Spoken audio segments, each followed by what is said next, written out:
আমাদের সাথে সাজিদ সরকার যুক্ত হচ্ছেন বগুড়া থেকে। সাজিদ, বগুড়াতে কেমন দেখতে পাচ্ছেন ভোটারদের উৎসাহ উদ্দীপনা?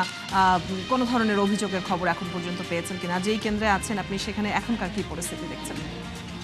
অদিতি, আসলে অভিযোগের এখন পর্যন্ত তেমন কোনো খবর পাইনি, তবে উৎসব উদ্দীপনা একেবারেই কিন্তু আসলে সেটি বলার মতো অপেক্ষা রাখে না। আমরা সকাল থেকে দেখছি যে প্রতিটি কেন্দ্রে মানুষের যে উপচে পড়া ভিড় সেটি কিন্তু এখন কিছুটা কমেছে। তবে যেহেতু দুপুর নাগাদ, এই দুপুরের পরপর কিন্তু কেন্দ্রগুলোতে মানুষ আসতে মানে সংখ্যা কমেছে, তো কিছুক্ষণ পর হয়তো বাড়বে।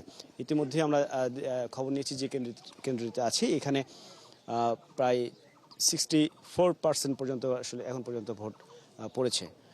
ধীরে ধীরে হয়তো বা এটি আরও সংখ্যা বাড়তে পারে, তারা ধারণা করছেন যে 80% মতো পড়তে পারে। এরকম ঘটনা আসলে পুরো বগুড়া জেলাতে আমরা এমন চিত্র দেখছি। আমরা একটু কথা বলবো এখানে যারা স্থানীয় বাসিন্দা, তারা ইতিমধ্যেই ভোট প্রদান করেছেন যারা আছেন এখানে, এই বিশেষ করে তরুণ ভোটার যারা রয়েছেন তাদের কাছ থেকে একটু জানতে চাই। এবারই তো আপনি প্রথম ভোট দিয়েছেন এবং একই সাথে গণভোটও ছিল, সব কিছু মিলিয়ে ভোট দিতে কত সময় লেগেছে এবং ভোট নিয়ে কোনো রকম অভিযোগ আছে কিনা? ধন্যবাদ ৭১ টিভিকে। না, আমি প্রথম ভোট দিতে পেরে এবং গণভোট দিতে পেরে আমি খুব আনন্দিত এবং উৎসাহিত।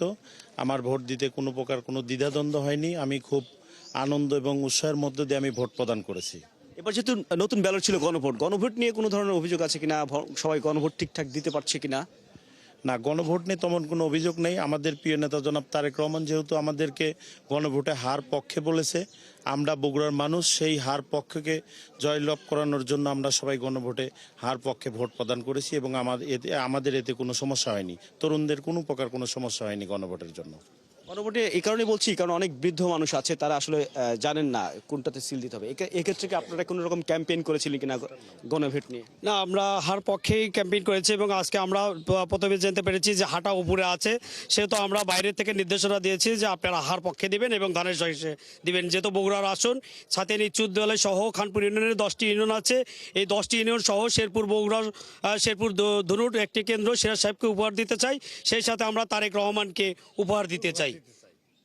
ধন্যবাদ। অদিতি, আপনি শুনছিলেন যে মানুষের মাঝে যে উৎসাহ উদ্দীপনা, একই সাথে নারী ভোটার, তরুণ ভোটার, তারা এবার যারা আসলে ভোট দিতে পেরেছেন তরুণরা অনেকেই কিন্তু সাজিদ, আপনার কাছ থেকে আমরা বগুড়ার খবর জানছিলাম এবং মানুষ যারা ভোট দিয়ে এসেছেন ইতিমধ্যেই, তাদের মধ্যে অনেকেই জানাচ্ছিলেন যে খুব স্বাভাবিক প্রক্রিয়াতেই সুন্দর পরিবেশে তারা ভোট প্রদান করে আসতে পেরেছেন। অনেক ধন্যবাদ আমাদের সাথে যুক্ত হয়ে এখনকার খবর জানিয়ে দেওয়ার জন্য। সহকর্মী সাজিদ সরকার যুক্ত ছিলেন বগুড়া থেকে।